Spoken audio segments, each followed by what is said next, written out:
Hello dear children, मुझे उम्मीद है आप ठीक होंगे। देखिए चैप्टर नंबर 12, इसके क्वेश्चन आंसर्स हम करेंगे वन बाय वन और उसको एक्सप्लेनेशन से बिल्कुल समझेंगे। Chapter number 12 air water and weather, जो कि लिविंग साइंस बुक का है और क्लास 4, और इसका पब्लिशर बेटा रत्ना सागर है। अगर आपकी यही सेम बुक है तो आपको बहुत ज़्यादा बेनिफिट होगा। और मोस्टली जो एक्सप्लेनेशन है, मैंने इसकी एक्सप्लेनेशन जो है चैप्टर की मैंने अपलोड की हुई है। बुक चाहे कोई भी हो, टॉपिक तो सारा सेम ही होता है। क्वेश्चन आंसर्स हम करेंगे पूरा एक्सप्लेन करते हुए। आप भी पढ़ते हुए क्या नाम है, इसको समझते हुए चलें ध्यान से। रट्टा नहीं लगाना है किसी भी चीज़ का, समझ में आ जाता है तो लॉन्ग टर्म याद रहता है। टिक द करेक्ट आंसर्स करेंगे। Question number 1, changes in the weather.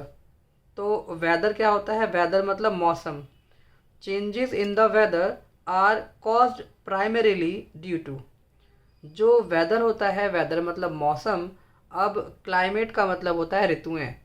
तो ऋतु का मतलब है कि सीजन्स। तो आप जानते हो 4 तरह के सीजन्स होते हैं। जैसे अभी ठंड पड़ रही है, फिर कुछ दिनों बाद गर्मियाँ आ जाएंगी। तो ठंड जो है आप देख रहे हो ना, पिछले 2 महीने से ठंड पड़ रही है, तो 3-4 महीने तक, यानी कि अब क्लाइमेट क्या होता है जो बहुत लंबे टाइम तक चलता है। लेकिन वेदर जो है, अभी देखो बहुत ठंड है, जैसे जैसे दोपहर होगी गर्मी हो जाएगी, पता लगा अचानक से धूप हो गई, पता लगा अचानक से छाँव हो गई, और फिर जो है पता लगा बारिश हो गई। तो जब मर्जी कुछ भी हो जाता है, तो उसे कहते हैं मौसम में बदलाव, यानी कि वो मौसम है वेदर। तो जनरली ये कह रहे हैं प्राइमरीली ड्यू टू। तो किस वजह से जो है मौसम में बदलाव होते हैं, चेंजेस इन वेदर ज़्यादातर किस वजह से होते हैं? ये होते हैं सन की वजह से। अगर सन निकल आया है ना, पूरे दिन सन रहेगा निकला हुआ, धूप धूप में, आई मीन सन रहेगा तो धूप रहेगी। और जब धूप रहेगी तो देखो गर्मी लगेगी, है ना, मौसम गर्म रहेगा। और नहीं रहेगा सन तो ठंड लगेगी। Question number 2, clothes take long time to dry. अब जो कपड़े हैं वो लंबा समय लेते हैं सूखने के लिए। ऐसा कब होता है? ऐसा जब होता है जब हवा में नमी होती है, when the air is wet, यानी कि हवा के अंदर नमी होती है। जैसा आप देख रहे हो सर्दियों में कोहरा रहता है ना, फॉग। तो फॉग जो है यानी कोहरा, तो पानी की बूंदें जो है वो एयर के अंदर पहले से ही मौजूद रहती है, और ज़्यादा गर्मी ना होने की वजह से हवा के अंदर नमी बनी रहती है, इसीलिए कपड़े देर में सूखते हैं। लेकिन अगर हवा तेज़ चलेगी तो कपड़े जल्दी सूख जाते हैं। या गर्मी रहेगी यानी कि टेम्परेचर ज़्यादा रहेगा तो भी कपड़े जल्दी सूख जाते हैं। और जब हवा सूखी चलती है, मतलब कि हवा के अंदर कोई नमी नहीं रहती, ऐसा गर्मियों में होता है, तो तब भी कपड़े जल्दी सूख जाएंगे। तो अब है हमारे पास थर्ड क्वेश्चन, जो कि है the process of changing of liquid water. The process of changing of liquid water into water vapour. तो लिक्विड वाटर से वाटर वेपर, यानी कि वाटर से वेपर बन रहा है, ऐसा कैसे? उस प्रोसेस का नाम पूछा गया है। तो उस प्रोसेस का नाम है इवेपोरेशन। तो इवेपोरेशन जो है क्या होता है? देखिए दो तरह से जो है वाटर को हम लोग वेपर बना सकते हैं। एवापोरेशन होता है, जैसे सपोज करो कि यहाँ पर पानी गिर गया और वो पानी अपने आप ही जो है भाप बन के उड़ गया, तो उसको कहते हैं इवेपोरेशन। लेकिन एक और वर्ड होता है वेपराइजेशन। तो वेपराइजेशन में हम लोग हीट प्रोवाइड करवाते हैं, लेकिन एवेपोरेशन में कोई हीट देने की ज़रूरत नहीं है। कहीं पर भी पानी गिरेगा, अपने आप ही थोड़ी देर बाद, मतलब 1 घंटा 2 घंटे बाद वो भाप बन के उड़ जाएगा। तो उसको कहते हैं इवेपोरेशन, यानी कि इवेपोरेट होकर के पानी उड़ गया। अब है fourth, which of the following is not a way of purifying water. कौन सा ऐसा तरीका है, यहाँ पर बोला गया है कि जो कि पानी को साफ करने का कोई तरीका नहीं है, not a way of purifying water. तो वो है कूलिंग। ठंडा करने से पानी जो है साफ़ नहीं होता। तो पानी को हम लोग सेडिमेंटेशन से साफ़ कर सकते हैं, क्लोरीनेशन से साफ़ कर सकते हैं, और फिल्ट्रेशन से साफ़ कर सकते हैं। आप जानते हो पानी को हम इसमें छानते हैं, इसमें हम लोग क्लोरीन की गोली डालते हैं, इसमें हम लोग जो इम्प्योरिटीज़ होती हैं मिट्टी वगैरह सब कुछ उनको रिमूव करते हैं। तो कूलिंग से तो भाई बिल्कुल भी सवाल ही नहीं उठता कि पानी साफ़ हो जाए। अब है Frost is formed when it is. तो फ्रॉस्ट जो होता है वो कब फॉर्म होता है? जब बहुत ज़्यादा ठंड होती है तब फ्रॉस्ट फॉर्म होता है। अब फ्रॉस्ट क्या होता है यहाँ पर आप देख सकते हो, फ्रॉस्ट के बारे में बताया हुआ है, ये रहा। जब बहुत ज़्यादा ठंड होती है तो जो सरफेस होता है, पानी जो होता है, पानी जम जाता है इनटू टाइनी वाइट क्रिस्टल्स, यानी कि पानी की लेयर जम जाती है। जब बहुत ज़्यादा ठंड होती है ना तो ऊपर वाला पानी जम जाता है, और ऐसा तब होता है जब बहुत ज़्यादा ठंड होती है। अब पार्ट नंबर बी है, change the underline word to make correct statements, rewrite the correct statement in your notebook.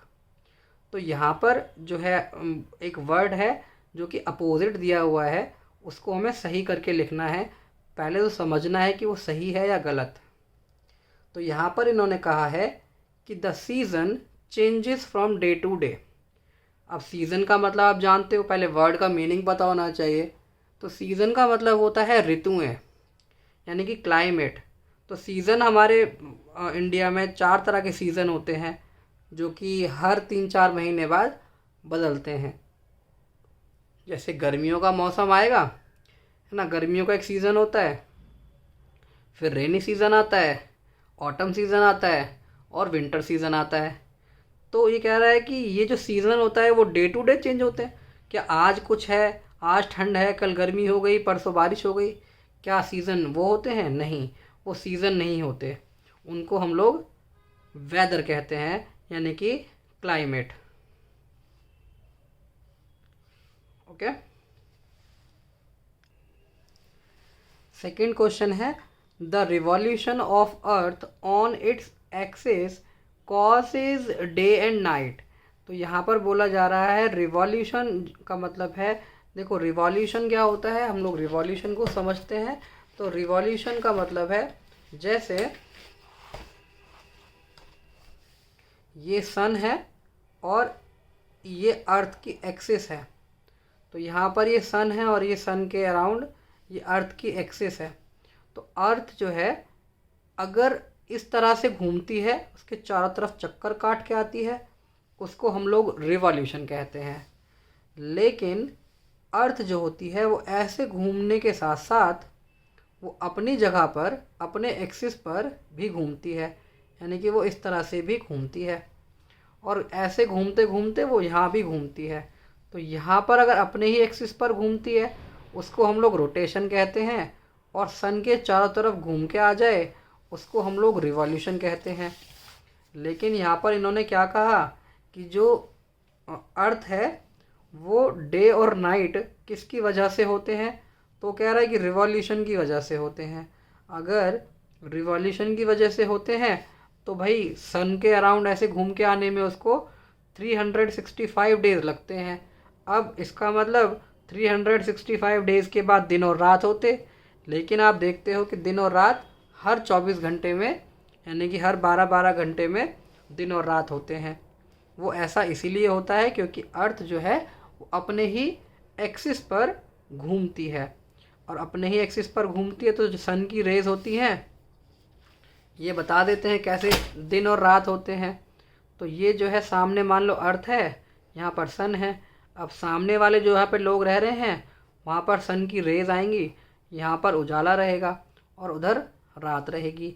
अब ये अपने ही एक्सिस पर घूमेगी फिर से, तो जब घूमेगी तो इधर वाला सरफेस इधर आ जाएगा और इधर वाला सरफेस इधर आ जाएगा। तो रोटेट करना कहते हैं इसको, अपनी ही जगह पर रोटेट होना। तो रिवॉल्यूशन नहीं आएगा, रोटेशन आएगा। In winter the days are longer.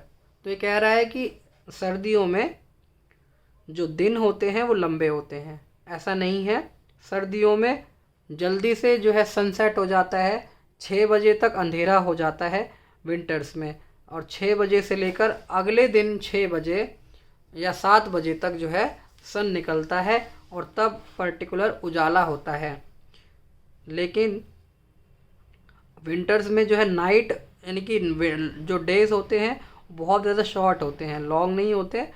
तो डेज़ लॉन्ग होते हैं समर्स में, क्योंकि जो सनसेट होता है वो 7 बजे या 7 o'clock या 7:30 o'clock इन द इवनिंग होता है, और सुबह सुबह 5 बजे या 6 बजे सूरज निकल जाता है।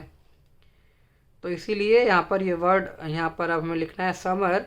तो समर में दिन लंबे होते हैं और रातें छोटी होती हैं, और सर्दियों में जो दिन होते हैं वो छोटे होते हैं और रातें लंबी। तो हमें समर लिखना है। अ फ्लेम बर्न्स, तो फ्लेम जो होती है, जो आग होती है, वो कह रहा है कि डाउनवर्ड यानी कि नीचे की तरफ जलती है। अब आप कैंडल लीजिएगा तो कैंडल में आप देखोगे ऊपर की तरफ फ्लेम जाती है, फ्लेम नीचे की तरफ नहीं आती। तो फ्लेम जाती है ऊपर की तरफ, upward. Hot air is heavier than cold air, तो हॉट एयर जो होती है वो भारी होती है कि ठंडी हवा से? बिल्कुल भी नहीं। जो हॉट एयर होती है वो लाइटर होती है, हल्की होती है। तो तभी आपने देखा है कि जो हॉट एयर बैलून होता है वो हवा में उड़ता है ऊपर। आप बैलून लेकर के आते हो ना, गुब्बारा, उसमें गैस भरवा के, तो वो भी ऊपर उड़ जाता है, क्योंकि उसके अंदर भरी हुई हवा जो है हल्की होती है, क्योंकि उसके अंदर वो जो गैस होती है हीलियम गैस होती है।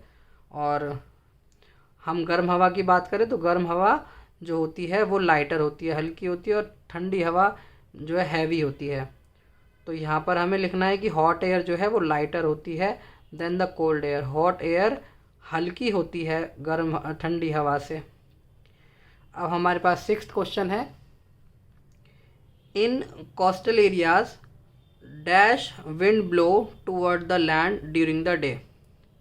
तो दिन के दौरान कहता है, दिन के दौरान during the day winds blow toward the land, land की तरफ जो हवा आती है, ये कह रहा है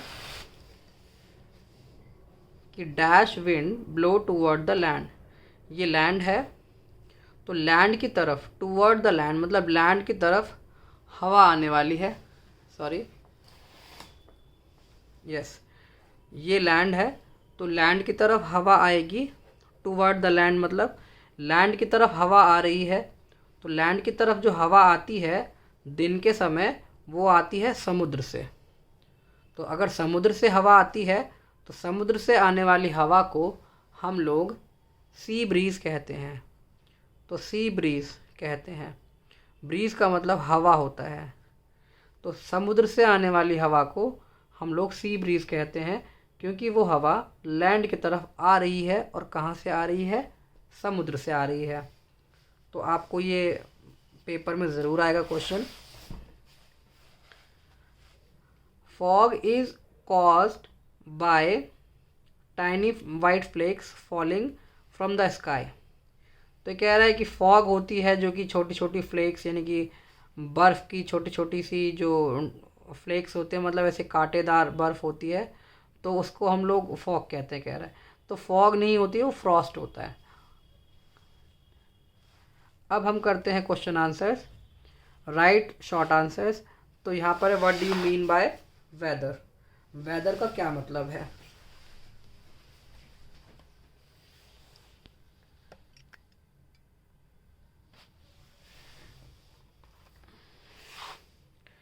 what do you mean by weather? तो वेदर क्या होता है? वेदर होता है day to day conditions of the season. Season मतलब हमारी जो ऋतुएं होती हैं उसकी रोज़ की जो डेली कंडीशंस होती है, जैसे आज कुछ है, कल कुछ है, अभी धूप निकली है, फिर छाया हो गई, वो सब जो है वेदर होता है। अब how is condensation different from evaporation? Condensation में क्या होता है, जो भाप होती है वो ठंडा होकर पानी बन जाती है, और इवेपोरेशन में क्या होता है, जो लिक्विड होता है वो वाटर वेपर में कन्वर्ट हो जाता है। तो ये दोनों का आंसर मैंने यहाँ लिखा है, ये वाला आंसर है और ये वाला आंसर है। तो वाटर वेपर ठंडी होकर के लिक्विड बन जाती है, और लिक्विड जो है यहाँ पर कन्वर्ट होकर वाटर वेपर बन जाता है। अब what are the two types of impurities in water.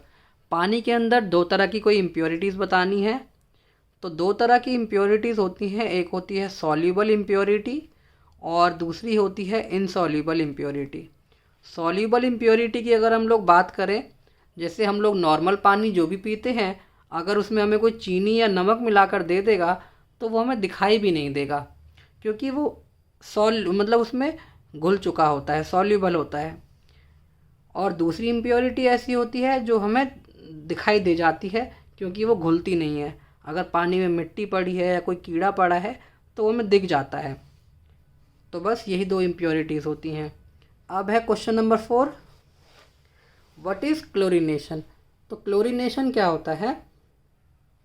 Chlorination एक वो मेथड होता है जिसके ज़रिए, जैसे यूजिंग केमिकल्स, हम लोग केमिकल्स का इस्तेमाल करते हैं जिससे कि हम लोग, जैसे कि क्लोरीन मान लीजिए, तो क्लोरीन उसमें ऐड करते हैं पानी में। तो क्लोरीन को ऐड करने से जो पानी के अंदर जर्म्स होते हैं, यानी कि पानी के अंदर जो भी माइक्रो ऑर्गेनिजम्स वगैरह हैं, वो सब के सब किल हो जाते हैं, मर जाते हैं। अब हमारे पास क्वेश्चन नंबर 5 है, define water table of an area. अब वाटर टेबल का क्या मतलब है? वाटर टेबल का मतलब होता है कि हम जिस भी जगह रहते हैं वहाँ पर ग्राउंड वाटर जो है उसका क्या लेवल है। तो बस इसी को हम लोग वाटर टेबल कहते हैं, कि किसी जगह पर कितना, उसके अर्थ के अंदर वहाँ पर कितना पानी है। तो बस यही जो है इसका आंसर हुआ। अब हम इसके आगे के क्वेश्चन आंसर्स पर आते हैं। What is a land breeze, how does it occur. तो लैंड ब्रीज क्या होती है और लैंड ब्रीज जो है होती किस तरह से है, ये बहुत इम्पॉर्टेंट क्वेश्चन है। ये इसका आंसर है एट नाइट। अब देखो, रात के दौरान क्या होता है, एट नाइट, दिन, अगर देखो दिन की बात करें तो दिन में अर्थ जो होती है वो सन की वजह से बहुत जल्दी गर्म हो जाती है, लेकिन रात को उतनी ही जल्दी ठंडी भी होती है। At night the land cools down faster than the sea. तो ये मैंने चैप्टर में एक्सप्लेन किया हुआ है कि कैसे कैसे ये प्रोसेस हो रहा है, इसको समझा देते हैं। The land cools down faster than the sea. तो रात को जो लैंड होती है वो बहुत जल्दी जल्दी ठंडी हो जाती है। जैसे गर्मियों की अगर आप बात करो तो 9-10 बजे तक गर्मी रहती है, हम वेट करते हैं 11 बज जाए, 12 बज जाए, और जैसे जैसे 1-2 बजता है तो 2 बजे तक जो अर्थ होती है वो ठंडी हो चुकी होती है। अब रात को अर्थ जो है वो ठंडी हो जाती है, लेकिन समुद्र जो होता है वो ज़्यादा जल्दी ठंडा नहीं होता, सी जो होता है, तो सी जो है वो गर्म रहता है। अब रात को जब लैंड ठंडी हो जाती है तो लैंड पे से जो ठंडी ठंडी हवा होती है वो गर्म वाले समुद्र की तरफ जाती है।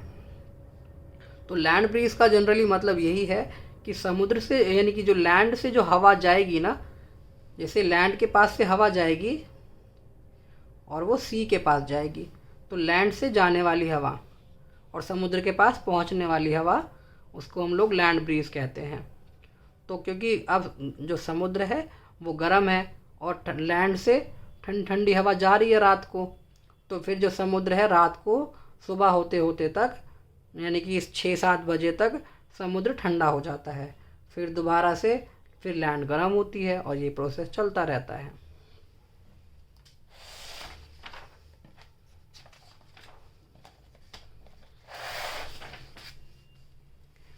तो क्वेश्चन है अब second, how is hello different from snow. अब जो हेल होता है वो स्नो से, बर्फ से कैसे अलग होता है। ये रहा हेल और ये रहा स्नो। तो हेल का मतलब क्या है, when rain drops pass through a very cold region of the atmosphere they freeze and become hail. Hail का मतलब होता है ओले। तो जो ओले होते हैं आप जानते हो, बर्फ़ के गोले जैसे, है ना, पत्थर जैसे छोटे छोटे, तो ओले पड़ते हैं बर्फ़ के, तो हेल का मतलब है ओले। तो जब भी जो रेन ड्रॉप्स होती हैं यानी कि पानी की बूंदें होती हैं यानी कि बादल जो होते हैं, जब किसी ऐसी ठंडी जगह से, बहुत ज़्यादा ठंडी जगह से जब वो गुज़रते हैं, तो वो पानी की बूंदें जो है वो वहीं पर फ्रीज़ हो जाती हैं और वो ओले बन जाते हैं, बिकम हेल। अब इसका आंसर है स्नो का, कि when water vapour is suddenly cooled, जब अचानक से वाटर वेपर ठंडी हो जाती है तो वो स्नो फ्लेक्स बन जाती हैं, यानी कि पानी जो छोटी छोटी सी, ऐसे मान लीजिए कि छोटे छोटे से ड्रॉप्स, बर्फ़ की छोटी छोटी सी जो है, जैसे क्रश की हुई बर्फ़ होती है, तो वो स्नो जो है, स्नो फ्लेक्स इसको कहते हैं, वो बरस जाती है ऊपर से, यानी कि जो वेपर होती है ना वो छोटे छोटे से, बहुत छोटे छोटे से पार्टिकल्स में ठंडी हो जाती है। अब यहाँ पर हमारे पास क्वेश्चन नंबर 3 है, what are the different ways of purifying water. तो पानी को साफ़ करने के अलग अलग तरीके हैं, सेडिमेंटेशन और डिकेंटेशन, ये एक प्रोसेस है। दूसरा है फिल्ट्रेशन, और थर्ड है क्लोरिनेशन। फोर्थ है ब्लीचिंग पाउडर होगा, ब्लीचिंग पाउडर, और है बॉइलिंग। तो सेडिमेंटेशन डिकेंटेशन के अंदर, सेडिमेंटेशन में हम लोग इम्प्योरिटीज़ वगैरह को हटाते हैं, निकालते हैं, मिट्टी वगैरह जमाते हैं और उसके बाद हम उसको निकाल लेते हैं। फिल्ट्रेशन में पानी को छानकर, क्लोरिनेशन में क्लोरीन की गोली मिलाकर, केमिकल मिलाकर, ब्लीचिंग पाउडर होता है, चैप्टर में पढ़ेंगे, और बॉइलिंग मतलब जैसे आजकल घर, मतलब जनरली घरों में पानी को उबालकर हम लोग पीते हैं, तो उससे क्या होता है, जर्म्स वगैरह सारे के सारे ऑलमोस्ट किल हो जाते हैं, मर जाते हैं। तो इसके क्वेश्चन आंसर्स कंप्लीट हो चुके हैं। आई होप आपको बहुत सही से समझ में आया होगा। मैंने चैप्टर का इंट्रो पहले ही अपलोड कर दिया है, और आपको वीडियो अच्छा लगे तो अपने फ्रेंड्स के बीच में शेयर करिएगा। चैनल को लाइक और सब्सक्राइब ज़रूर करना बेटा। Thank you so much.